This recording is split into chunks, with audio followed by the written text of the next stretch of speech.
ഛത്തീസ്ഗഡിലെ കോടതിക്ക് മുന്നിൽ അല്പസമയം മുൻപ് വലിയ രീതിയിൽ ലഡു വിതരണമായിരുന്നു. അത് മറ്റാരുമല്ല, ജോൺ ബ്രിട്ടാസിന്റെ നേതൃത്വത്തിലാണ് അവിടെ ലഡു വിതരണം നടത്തിയത്.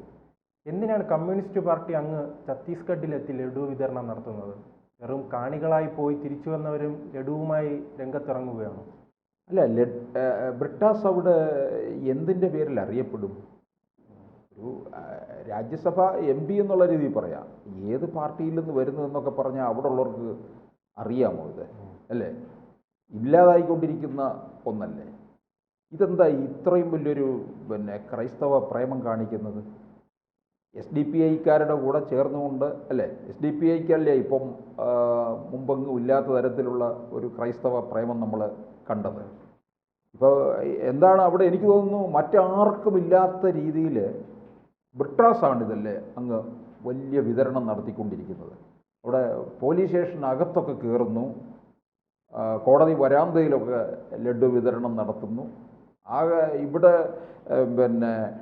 വലിയ സംഭവങ്ങളെന്തോ നേടിയെടുത്തത് മാതിരി, അതും ബ്രിട്ടാസിൻ്റെ കഴിവിലൂടെ എടുത്തു എന്നുള്ള മാതിരിയാണ്. ഇതേ ബ്രിട്ടാസിനോട് നമുക്ക് ചോദിക്കേണ്ടത് എന്താണ്? ഇവർ LDF സർക്കാർ ഭരിച്ചുകൊണ്ടിരുന്ന സമയത്തല്ലേ ഒരു പ്രൊഫസറുടെ കൈവെട്ടിയത്? അതിനെതിരെ ഇവരെന്തെങ്കിലും പ്രതികരിച്ചോ? ഇവരുടെ മന്ത്രി ഉണ്ടായിരുന്നല്ലോ, ആര്? MA ബേബി, ഇപ്പോൾ പാർട്ടിയുടെ അഖിലേന്ത്യാ ജനറൽ സെക്രട്ടറി എന്ന് പറഞ്ഞ് നടക്കുന്ന. അന്ന് എന്താ പറഞ്ഞത്?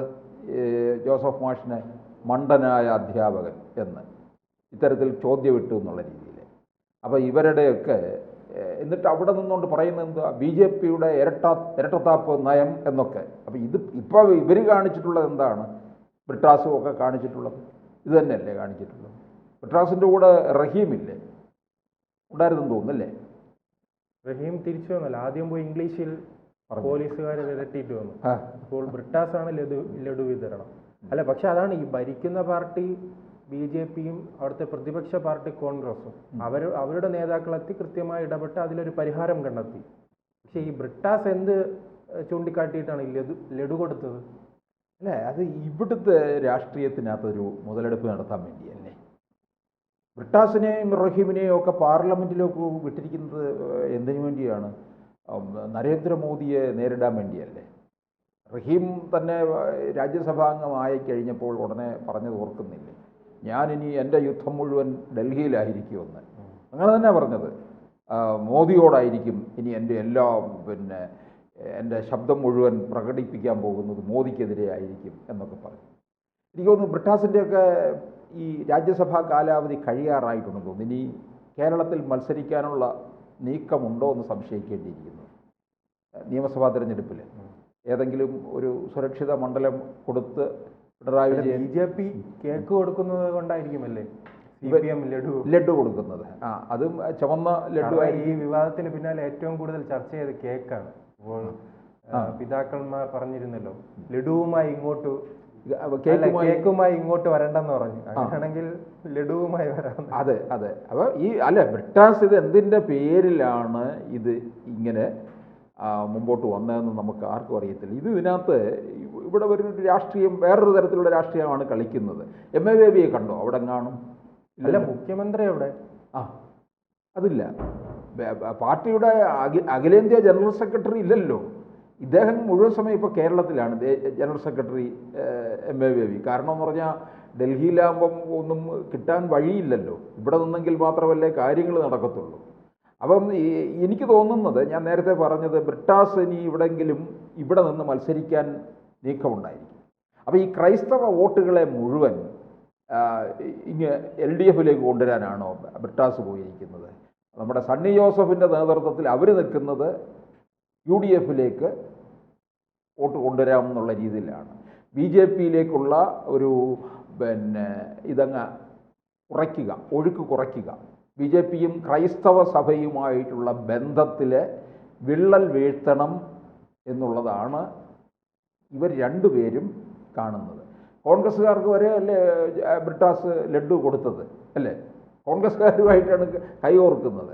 ഇവർ ദേശീയ തലത്തിൽ അവർ ഇന്ത്യ മുന്നണിയല്ലേ, ഇന്ത്യ മുന്നണിയാണല്ലോ ഇവർ. അല്ല, കോൺഗ്രസ്സുകാർ കൊടുത്താൽ അവരവിടുത്തെ പ്രതിപക്ഷമാണ്. അവിടുത്തെ MLAമാർ, കേരളത്തിൽ നിന്നുള്ള MLAമാർ അവിടെ ഉണ്ടായിരുന്നു, അങ്ങനെ പറയാം. ഇപ്പോൾ അവരുടെ ഒരു ഇടപെടൽ കൊണ്ടും ചില വിജയങ്ങൾ ഉണ്ടായെന്ന് അവർക്ക് അവകാശപ്പെടാം. കേരളത്തിൽ നിന്ന് പോയ BJP നേതാക്കൾക്ക് അവകാശപ്പെടാം. അവസാന ഘട്ടത്തിൽ പ്രോസിക്യൂഷനുമായി ബന്ധപ്പെട്ട് ചില വിട്ടുവീഴ്ചകൾ ഉണ്ടായല്ലോ, അത് BJPക്ക് അവകാശപ്പെടാം. ഇത് ഞാൻ ചോദിച്ചിട്ട് ഇനി ഇപ്പോൾ ഇവിടെ നമ്മൾ മുനമ്പം വിഷയ സമയത്ത് ഇവിടുത്തെ കോൺഗ്രസ് അവിടുത്തെ MP മാരും MLA മാരും ഒക്കെ എവിടെ ആയിരുന്നു അല്ലേ? മുനമ്പം വിഷയത്തിൽ അന്ന് ഹൈബി ഈഡനൊക്കെ അവിടെ ചെന്ന സമയത്ത് എടുത്ത് ദൂരെ എറിഞ്ഞില്ലേ അവരെ? ഹൈബി ഈഡനൊന്നും ഇനി എനിക്ക് തോന്നുന്നില്ല മത്സരിക്കാൻ തന്നെ കഴിയുമോ എന്ന്. സാധാരണ കോൺഗ്രസിൻ്റെ ഒരു പച്ച തുരുത്താണ് ഈ എറണാകുളം ജില്ല എന്ന് പറയുന്നത്. അത് പിന്നെ കേരളത്തിൽ മുഴുവൻ ഒരു ഭരണവിരുദ്ധ വികാരം നിൽക്കുന്ന സ്ഥിതിക്ക് അവിടെയൊക്കെ കോൺഗ്രസ്സിന് ഏത് തരത്തിൽ അനുകൂലമായി മാറുമെന്ന് നമുക്കറിയത്തില്ല. അപ്പോൾ എന്തായാലും പിന്നെ ബ്രിട്ടാസിൻ്റെ നീക്കത്തിനകത്ത് നമുക്ക് ഒരുപാട് പിന്നെ വല്ലാതെ നമ്മളെ അതിശയിക്കുകയാണ്. അതായത് ഒരു ഹാസ്യമായിട്ടാണ് എനിക്ക് തോന്നിയത്. ഇതുവരെ ഇല്ലാത്ത ഒരു തരം ക്രൈസ്തവ പ്രേമം ഒക്കെ കാണിക്കുക. ഈ നമ്മളെ മുഴുവൻ കേരളത്തിലുള്ള മുഴുവൻ മറ്റു മതസ്ഥരെ ഭയപ്പെടുത്തുന്ന രീതിയിലാണല്ലോ പിന്നെ ഒരു സമയത്ത് പോപ്പുലർ ഫ്രണ്ടുകാർ മുദ്രാവാക്യം വിളിച്ചത്. അന്ന് ഈ എന്തെങ്കിലും ഒരു എതിർപ്പ് പറയാൻ ഇവർ തയ്യാറായിട്ടുണ്ടോ? ക്രൈസ്തവരെയും ഹിന്ദുക്കളെയും ഒക്കെ തന്നെ വിറപ്പിച്ചുകൊണ്ടാണ് പോപ്പുലർ ഫ്രണ്ടിൻ്റെ ആ മുദ്രാവാക്യം ഉയർന്നത്. അന്നൊന്നും പറഞ്ഞില്ലല്ലോ ഇവർ. ഈ പോപ്പുലർ ഫ്രണ്ടുകാർക്ക് വേണ്ട സംരക്ഷണം ആര് കൊടുത്തു? LDF സർക്കാർ കൊടുത്തു. ഇത് ഈ രണ്ട് മുന്നണികളും ഒരേപോലെ നമുക്കറിയാലോ. ഇപ്പോൾ SDPIയെ കൊണ്ടു നടക്കുന്നത് ആരാണ്? UDF അല്ലേ? പാലക്കാട് ഇത് പിന്തുണയില്ലായിരുന്നു. SDPIയുടെ തുറന്ന പിന്തുണ വിജയത്തിന് ശേഷം പ്രകടനം നടത്തിയത് കോൺഗ്രസിനേക്കാൾ മുൻപിൽ അവരാണ്. SDPI ആണ്. SDPIക്കാർക്ക് ചില പഞ്ചായത്തുകളിൽ നിർണായകമായ സ്ഥാനം വരെ ഉണ്ടെന്നുള്ളതാണ്. അത് ഇനി അവർ ഇത്തവണയും കൂട്ടുകയും ചെയ്യും. അപ്പം ഇനി അവരും ഒന്നിച്ചുമായിട്ടുള്ളൊരു ഭരണത്തിലേക്ക് തന്നെ പോവുകയും ചെയ്യും, പഞ്ചായത്ത് തലത്തിലൊക്കെ തന്നെ. അപ്പം ഇതിനകത്ത് നമ്മൾ കണ്ടെത്തേണ്ട കാര്യമെന്ന് പറയുന്നത് ഇവരെല്ലാവരും കൂടി ചേർന്ന് BJPയെ എതിരിടാനുള്ള ഒരു ശ്രമമാണ് നടത്തിക്കൊണ്ടിരിക്കുന്നത്. BJP ക്രൈസ്തവ ബന്ധം അതിനകത്ത് ഒരു വിള്ളൽ വീഴ്ത്തുക എന്നുള്ളതാണ്.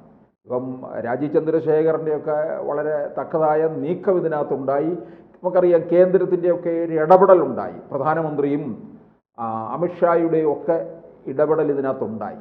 പക്ഷേ ഈ ജാമ്യം അനുവദിച്ചത് കൊണ്ട് അത് ഭാഗികമായി മാത്രമേ ഒരു വിജയമായിട്ടുള്ളൂ.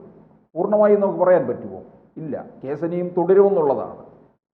അവരുടെ പാസ്പോർട്ട് വാങ്ങി വെച്ചിട്ടുണ്ട്. 50,000 രൂപയുടെ 2 ആൾ ജാമ്യമുണ്ട്. അങ്ങനെ അത് തുടരും. അപ്പം എനിക്ക് തോന്നുന്നു CPMകാർക്കൊക്കെ അല്ലെങ്കിൽ കോൺഗ്രസ്സുകാരൊക്കെ ആഗ്രഹിച്ചത് ഇവർ ജാമ്യത്തിൽ ഇറങ്ങരുതെന്നാണ് കേട്ടോ. കാര്യം എന്താണ്?